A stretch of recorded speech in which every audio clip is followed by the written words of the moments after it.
السلام عليكم ورحمة الله وبركاته. ازيكم عاملين ايه؟ لو مهتم بجديد ومفيد فعل من التطبيقات اشترك في القناة وفعل زر الجرس عشان يوصلك كل ما هو جديد ومفيد. فعل من التطبيق في القناة عندي اقدر ارفق التطبيقات الحديثة اللي بتسهل عليك حياتك اليومية، تطبيقات الفيك وكمان التطبيقات الهاكر. النهارده ان شاء الله مع شرح تطبيق جديد واسمه تريل فوركس. التطبيق ده مساحته 64 ميجا، حملوه اكتر من 10 من مليون شخص. التطبيق ده تطبيق خاص بركوب الدراجات.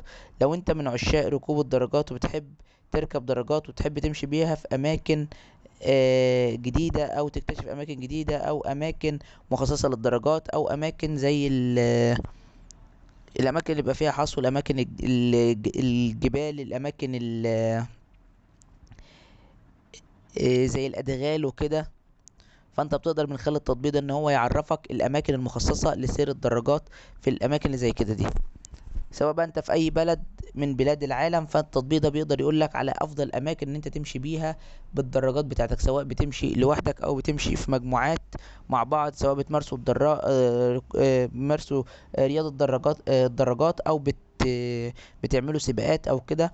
فالتطبيق ده بيقدر يقول لكم على افضل الاماكن اللي انتوا ينفعوا تمشوا بيها بالدراجات، ما تكونش طرق دي طرق وعرة، او ممكن مثلا تسبب لكم اصابات، او ممكن ان حد يعمل حوادث، او طرق دي مثلا مخصصة للعربيات او اي حاجة من الحاجات اللي زي كده دي.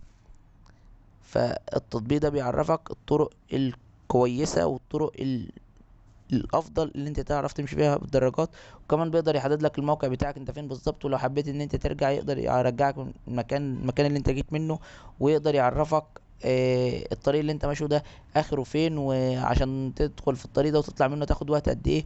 والحاجات دي كلها بتقدر تعرفها من خلال التطبيق. ده الغرض من التطبيق وده فايدة التطبيق. مشكلة التطبيق ان هو بيتضمن اعلانات وبيطلب منك الاشتراك وشراء التطبيق، بالاضافة لان التطبيق بيكون باللغة الانجليزية ومفهوش لغة عربية. بس كده يعتبر ابسط شرح التطبيق بالنسبه للمميزات والعيوب. لو عجبك شرح التطبيق لا تدوس لايك للفيديو. لو عايز شرح تطبيق معين يا ريت تكتب لي في الكومنت لو شفت ميزه او عيب للتطبيق، فاي تعديل من التعديلات القديمه اكتبها في تعليقات الفيديو. شكرا، سلام عليكم.